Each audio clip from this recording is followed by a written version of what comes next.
St. Lucia's introduction to the Mini-Roundabout, located at the entrance to the SNS Plaza in Bois D'Orange, has sparked significant controversy amongst motorists. The concept of a mini-roundabout has been utilized throughout countries outside the Caribbean, but for locals on the island, the concept can be viewed as a relatively new and contemporary. As a result, Vice President for the National Association of Driving Schools, Kingson Jean, sheds light on the inherent value of this mini-roundabout, along with the misconceptions that may affect drivers who are not familiar with the proper protocol. The mini-roundabout, as seen at SNS, is kind of a new concept, in that although the rules generally is the same, there are subtle changes or subtle differences between a mini-roundabout and a major roundabout. One of those subtle changes is that you're not allowed to do a U-turn in a mini-roundabout.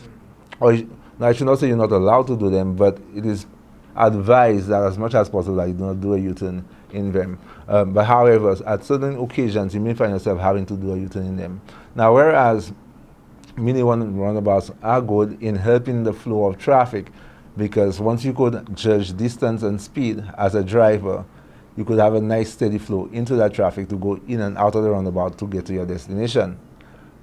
But it all depends on where that mini-roundabout is placed. Not everything suits in every situation. So it depends on the type of junction you have that a mini-roundabout would work as opposed to not working. So it depends on the geographical area that you're in, the amount of space you have, and the volume of traffic at the same time. So I take all those things into consideration. Understanding the frustration that is expressed by drivers, Kingson Jean admits that a better education campaign should have been utilized by the government prior to construction. What should have been done first was educating the public as to how to use a mini-roundabout, as opposed to a major roundabout. For example, many people wonder about how the container truck go around it. And a mini-roundabout works differently. A container truck not supposed to go around it, it could just go right through it. And that's why it is not elevated that high. It is just a little hump. So it could go over it. But if you educate the public and then the public has a better idea as to how that roundabout will work, or whatever you're trying to put in place will work, then they will better be able to use it, and you'll see that what you planned will better come to pass than if you just drop something on the people.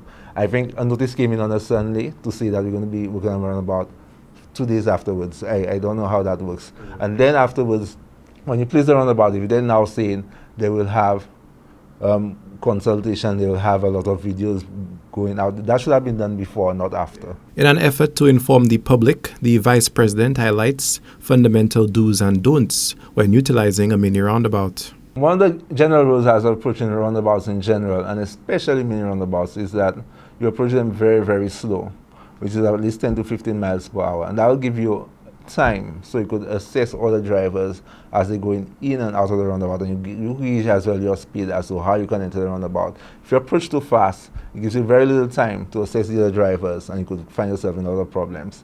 So you want to, it has to be, your driving has to be like a flow, like music. It really have to coincide one with each other. So it's not just, it's a rhythm. It's not where people have to analyze. It has to be a rhythm, a nice flow, a nice steady flow. And to do that, you have to approach it slowly. Because what you want to do is to have space. What causes collisions when you have no more space? So you want to have space between you and the other drivers as you drive. Concerned citizen Christopher Bernard voiced his opinions regarding the mini-roundabout. There's nothing wrong with the roundabout. It's just that we just have to learn the roundabout.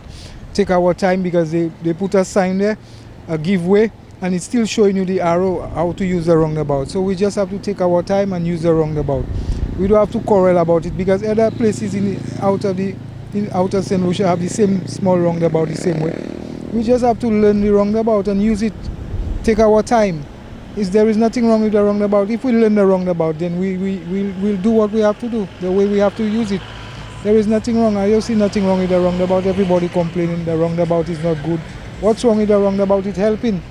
Because when they did not do the roundabout, it will cause a problem. You know, you just have to, as I tell you, you just have to learn the roundabout, and that's it. There is nothing wrong. I don't see nothing wrong with the roundabout.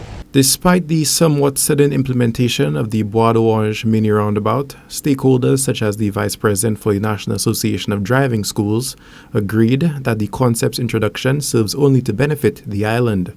For Choice News Now, this is Obi Offor reporting.